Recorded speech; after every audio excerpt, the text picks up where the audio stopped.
আসসালামু আলাইকুম এভরিওয়ান। শখের রান্না চ্যানেলে আপনাদের সবাইকে ওয়েলকাম জানাচ্ছি। পাঁচমিশালি একটা সবজির রেসিপি শেয়ার করছি। মাংস খেতে খেতে যারা ক্লান্ত তাদের কাছে আশা করি এই রেসিপিটি ভালো লাগবে। গরম ভাত, রুটি, পরোটা সব কিছুর সাথেই এটা বেশ মানিয়ে যায়। কড়াইতে তেল দিয়ে দিলাম প্রায় 4 টেবিল চামচের মতো। তারপর মোটা করে কেটে রাখা কিছু পেঁয়াজ দিয়ে দিলাম। এখানে 4টা মিডিয়াম সাইজের পেঁয়াজ আছে আর কিছু রসুন দিয়ে দিয়েছে। দেশি রসুন দিয়েছি আর 2টা তেজপাতা, হাফ চা চামচ গোটা জিরে আর 1/4 চা চামচ কালো জিরে দিয়ে মিনিটখানিক ভেজে নিচ্ছি। অ্যাড করে দিচ্ছি কিছু সবজি। আমি প্রথমে পেঁপে, আলু আর গাজর এই 3টা সবজি দিচ্ছি আর এগুলোকে দেখতেই পাচ্ছেন কিভাবে কেটেছি। ভালোভাবে ধুয়ে তারপর দিতে হবে। স্বাদ অনুযায়ী লবণ দিলাম, এখানে 1 চা চামচের মতো দিয়েছি। আর হাফ চা চামচ হলুদ গুঁড়া, হাফ চা চামচের চেয়ে কিছুটা বেশি লাল মরিচের গুঁড়া আর হাফ চা চামচের চেয়ে কিছুটা বেশি জিরার গুঁড়া আর ধনিয়া গুঁড়ো। 4টা মশলাই আমি এখানে দিলাম। হাফ চা চামচ করে দিলেই হবে, তবে অন্যান্য মশলার চেয়ে হলুদের পরিমাণটা যেন কিছুটা কম থাকে সেদিকে লক্ষ্য রাখবেন। নেড়ে চেড়ে 2 মিনিটের মতো রান্না করে নিচ্ছি। 2 মিনিট পর আবারও একটু নেড়ে দিতে হবে, কারণ এখানে কোনো পানি অ্যাড করা হয়নি, তাই নিচ থেকে লেগে যাওয়ার একটা সম্ভাবনা থেকে যায়। তারপর অ্যাড করে দিচ্ছি মসুর ডাল। আমি হাফ কাপের চেয়ে কিছুটা বেশি মসুর ডাল ভালোভাবে ধুয়ে নিয়েছি, পানিটা ঝরিয়ে দিয়ে দিলাম। ডালটা দিয়ে সবজির সাথে মিশিয়ে নিচ্ছি।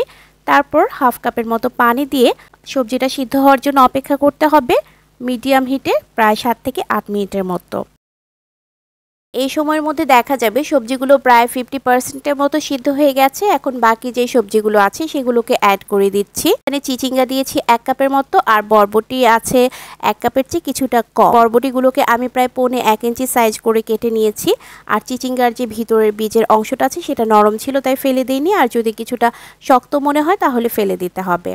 1.5 কাপের মতো পানি দিয়ে দিচ্ছি আর চুলার ফ্লেমটাকে মিডিয়ামে রেখে রান্না করে নিতে হবে 15 মিনিটের মতো। আর কয়েকটা কাঁচামরিচ দিয়েছি, প্রায় 7-8টার মতো আছে। ঢেকে অপেক্ষা করছি 15 মিনিট। 15 মিনিটের মধ্যে সবগুলো সবজি প্রায় সিদ্ধ হয়ে গেছে। এখন 2টা মিডিয়াম সাইজের টমেটো কিউব করে কেটে দিয়ে দিচ্ছি। আর এই রান্নাটাকে খুব বেশি সুস্বাদু করে তুলবে ম্যাগির স্বাদে ম্যাজিক মশলা সম্পূর্ণ 1 প্যাকেট দিয়ে দিলাম। এটা রান্নার শেষের দিকে দিলেই খেতে ভালো লাগে। আর যারা ম্যাজিক মশলাটা খেতে না চান তারা এখানে 1 চা চামচ ভাজা জিরে গুঁড়ো দিতে পারেন। আর নামানোর আগে কিছু ধনেপাতা কুচি ছড়িয়ে নামিয়ে নিতে হবে। নেড়েচেড়ে মিশিয়ে দিচ্ছি। আরও 3 থেকে 4 মিনিটের মতো রান্না করে নিতে হবে।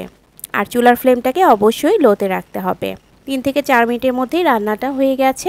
এখন অন্য একটা পাত্রে সার্ভ করে নিচ্ছি। আপনারা চাইলে এই পাঁচমিশালি সবজিতে মসুর ডালের পরিবর্তে মুগ ডালটাও দিতে পারেন, সেটার টেস্ট আরও বেশি ভালো হয়। আশা করি আজকের এই রেসিপিটি আপনাদের ভালো লেগেছে। ভালো লেগে থাকলে ভিডিওতে একটা লাইক দিয়ে দিবেন। চাইলে ফ্রেন্ডস অ্যান্ড ফ্যামিলির সাথে শেয়ারও করতে পারেন। এতক্ষণ সাথে থাকার জন্য অসংখ্য ধন্যবাদ। আজ বিদায় নিচ্ছি। আল্লাহ হাফেজ।